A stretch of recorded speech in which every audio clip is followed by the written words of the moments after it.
안녕하세요. 대기업 박태욱입니다. 오늘은 바이오 담당자로서는 죄송하지만 여러분들의 생각을 좀 다시 해보셔야 할 것 같아서 촬영하게 됐습니다.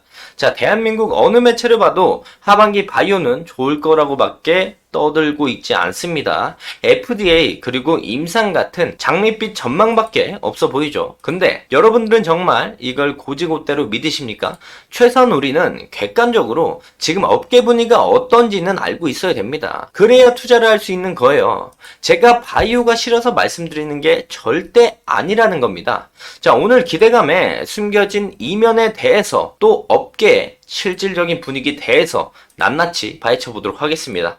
자, 올해 들어서 바이오 종목들은 좋은 모습들을 보여주고 있습니다. 2024년 상반기의 코로나 재확산으로 시작된 흐름이 하반기에 들어서면서 임상 및 비만 치료제 등 바이오 종목들의 상승이 극에 달하고 있는데요. 자, 호실적을 베이스로 대형 종목들이 바이오 섹터 파이의 전체 시가총액을 상승시키는 데 큰 기여를 했습니다. 자, 그래서 작년에 이 바이오 주식을 가지고 계셨던 분들은 6배 이상 상승했다고 볼 수가 있는데요. 자, 우리나라 제약 바이오 중에 규모가 큰 회사들은 시총과 주가 모두 긍정적인 모습들을 보여주고 있습니다. 자, 정부에서조차 2035년까지 대한민국의 첨단 바이오 산업이 200조 원의 시대를 열 것이라고 발표를 했는데요. 현재 우리나라 바이오 시장이 성장하고 있는 건 기정사실입니다. 2016년부터 꾸준히 성장하고 있고 향후 2030년까지는 37조 원 규모로 성장할 거라는 전망도 나오면서 호황기가 시작됐다는 말도 과언이 아니라고 생각을 합니다. 자, 그래서 빚을 내서 투자하는 비투를 하는 사람들도 굉장히 많이 늘었는데요. 8월 신용거래 융자잔고 증가 상위 10종목을 본다면 코스피 2종목, 코스닥 6종목이 제약 바이오주입니다. 자, 그만큼 상승의 폭이 컸고 전망치가 높았다라고 볼 수가 있겠는데요.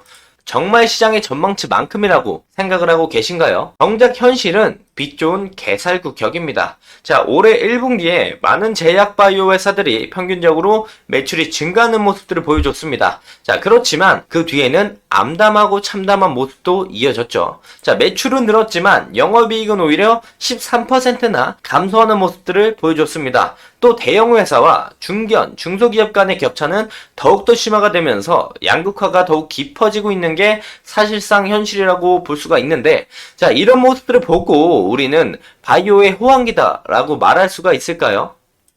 자, 최근 우리가 긍정적인 기사들만 찾아보았고 긍정적인 기사들만 쳐다보려고 무의식 속에서 노력을 하고 있었다라고 생각을 합니다. 자, 사실상 긍정적인 기사들 속에 부정적인 기사들도 많이 확인할 수 있었는데요. 2024년 빅파마의 외국 기업에서도 정리해고 모습을 보여주고 있습니다. 바이오마린에서 170명을 해고했고 추가적인 인력 감축 계획을 진행을 하고 있고요. 리페이어사는 150만 달러의 비용 절감을 목표로 잡고 정확한 인원은 밝히지 않았지만 인원 감축 진행을 또 진행했습니다. 자, 또 제텐텍에서는 올해 4월 400명 이상을 구조조정을 진행을 했죠. 해당 헤드라인 기사들을 좀 보시면은 2024년 더 어렵다라는 기사 제목이 보이는데 실거래가 약가인화 제도와 제네릭 약물의 등재로 인한 약가인화와 실적 악화에 있어서 주요 원인이라고 우리가 볼 수가 있겠습니다. 자, 시청자분들은 글로벌 제약 1년간 정리해고 건수가 119건이나 된다는 거 알고 계셨나요?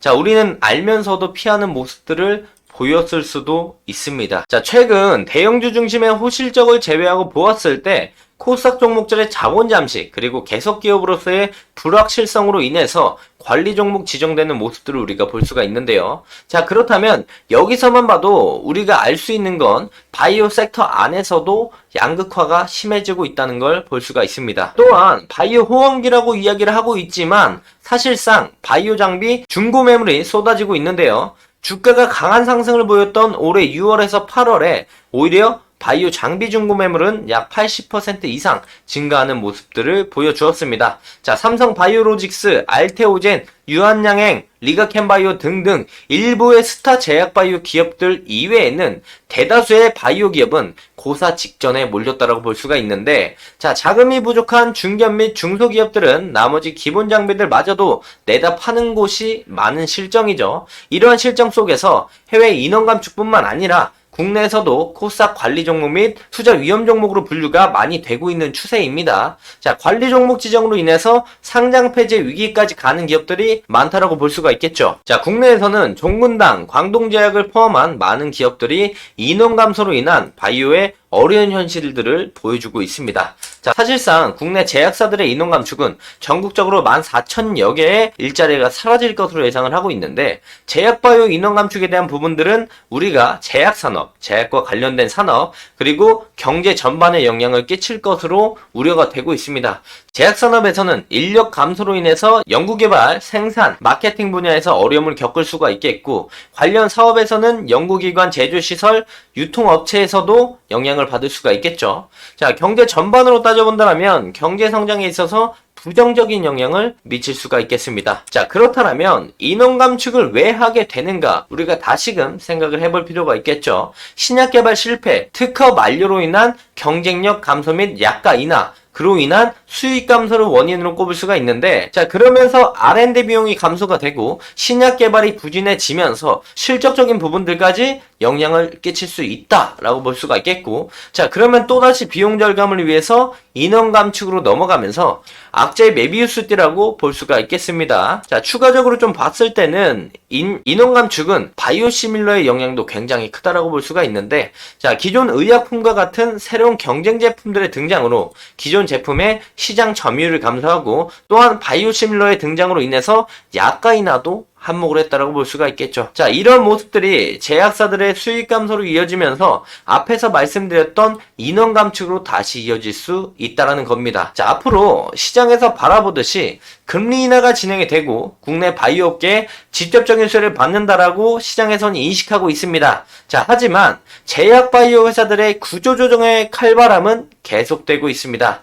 자, 연구에 있어서 즉각적인 매출 상승의 모습을 보이지 않는다는 제약바이오 특성은 어느 정도 이해를 합니다. 하지만 자금난이 계속 된다면 중견, 중소기업들은 오히려 신약 개발에 뒤처지게 될 것이고, 이 부분을 해석해보면 우리나라의 제약바이오 산업이 도태될 수 있다, 이렇게 생각을 해볼 수가 있겠죠. 우리는 이 부분들도 조금 더 주의 깊게 생각을 해봐야 할 것 같습니다. 자, 오늘 영상 여기서 마무리하도록 하겠고요. 다음 영상에서는 더 좋은 모습으로 다시 뵙도록 하겠습니다. 자, 대기업 박태욱이었습니다. 감사합니다.